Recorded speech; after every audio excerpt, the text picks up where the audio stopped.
Apropos to the editorial new normal, the U.S. Fed finally decided in its January monetary policy meeting to end its ultra-cheap money policy by increasing interest rates and end asset purchases. Emerging economies like India will face a double whammy in terms of surging inflation and a weak rupee.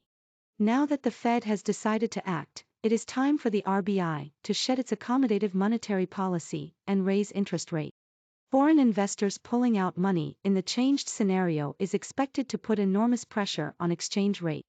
Rising fuel prices will have an adverse impact on India's trade deficit. The ongoing Russia-Ukraine tussle is not helping the cause. Under the circumstances, with external factors posing a huge challenge, India needs to derive its strength intrinsically with a huge investor base. The finance minister has an unenviable task to create an investor-friendly climate in the ensuing budget. Looking at the priority areas, the government has very little legroom to maneuver on the expenditure side since various welfare measures are intertwined with the ongoing COVID pandemic. On the other hand, rise in GST collections in recent months is a silver lining. The government need to hasten up disinvestments and embark upon an aggressive asset monetization program to augment its resources. Ultimately, putting more money in the hands of the public to kickstart domestic investments will be the icing on the cake. Srinivasan Velamur Chennai This refers to Tata Group at the controls of Air India. The Narendra Modi government has done well to hand over the command of the debt-ridden airline to the Tata Group. Different governments at the center have merely passed on the buck, ignoring the worsening situation at the airline. The concept of mixed economy is now getting momentum, with several private players getting roped into key industries of the government. The main problem in all these cases is how to manage the human resource costs without resorting to major job cuts.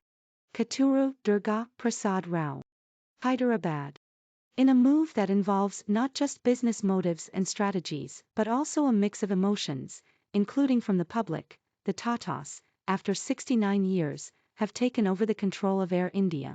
Being India's only national carrier for almost 7 decades, its handover by the government was inevitable for its healthy sustenance. The onus is now upon the Tata Group to transform Air India into a competitive business entity. Ramala Kinnera Hyderabad. The government needs to be appreciated in achieving the divestment of Air India in a time-bound manner. With a consortium of lenders led by SBI agreeing to provide loans to the Tata Group, one should soon see the Maharaja flying high again. Shruti Sharma Ujjain, MP. This is with reference to why we need foreign investment. A conducive environment needs to be created to attract foreign investment. The solution is simple. Good infrastructure, a well-developed transport system, providing electricity at cheap rates, and removing administrative hurdles will go a long way in boosting the confidence of foreign investors in India. Favorable conditions must also be created for domestic and NRI investors. This will help usher in economic growth.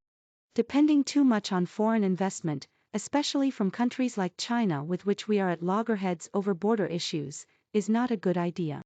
Good infrastructure and removing bureaucratic bottlenecks will automatically attract foreign and domestic investment. Veena Shenoy This refers to boosting farm export. On the lines of Basmati rice, which has a brand value globally, we need to create a niche in the global markets for our agriculture and horticulture produce like mangoes, apples, and bananas. Though a few countries import certain seasonal fruits from India, many fail the quality test at the point of origination itself. The center must ensure that there is no import of any horticultural produce that is available locally. Besides, India needs to quickly find a permanent solution to the disputes arising out of the WTO's agreement on agriculture. R.V. Baskaran Chennai